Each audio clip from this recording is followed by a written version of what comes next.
Alsungas pagasta Reģu ciema Jaunstučos atrodas Latvijā pagaidām vienīgā oficiālā murkšķa audzētava.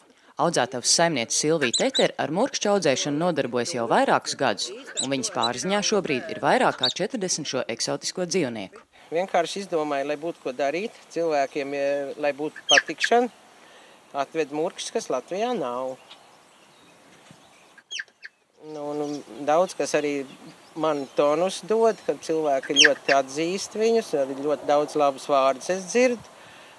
Un tas man arī pašai dod tādu spriganumu, jo es esmu viena šī puse.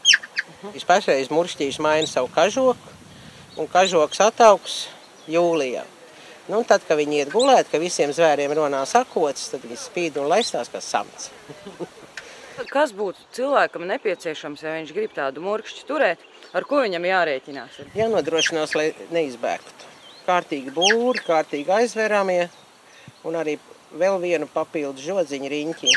Privātā mājā, dārziņā, katrs sev pa prieku viņu var turēt, bet jānodrošinās ir, jo viņš izmuks un ieraksies zemē un aizbēgs. Dzīvoklī jūs domājat, ka turēt tādu zvēru nav iespējams? Tad jānodrošina pilnīgi tādu atsevišķu telpu, jo viņš tomēr tos vadus noēdīs.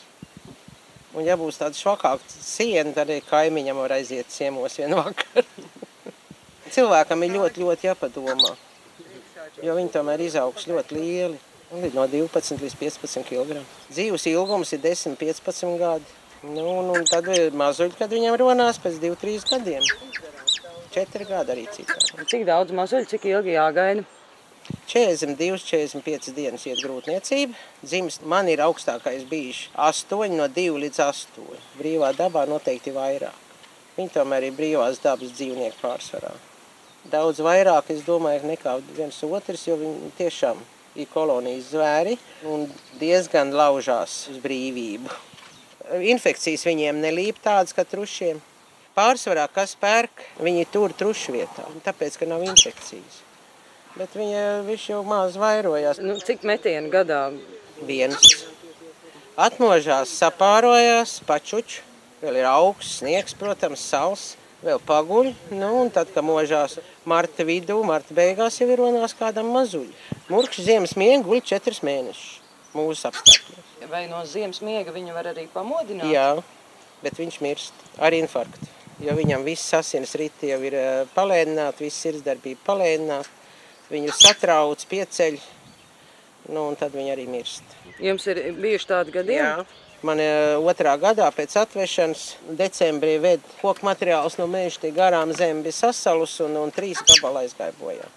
Viņi tā arī ziemā burtiski ārā? Te ir viss ir aizputināts, te neviens nenāk. Kamerās vienīgi es redzu, kas notiek aplokā, vai nav kāds nelūgts viešu pēdas.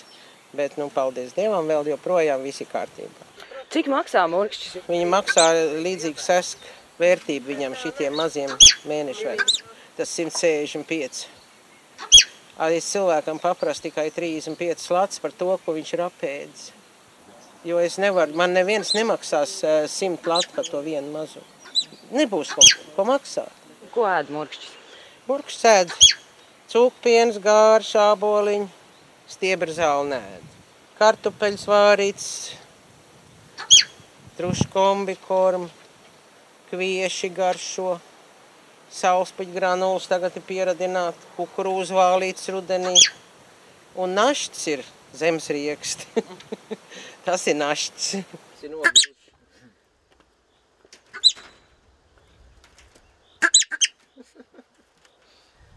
Tas ir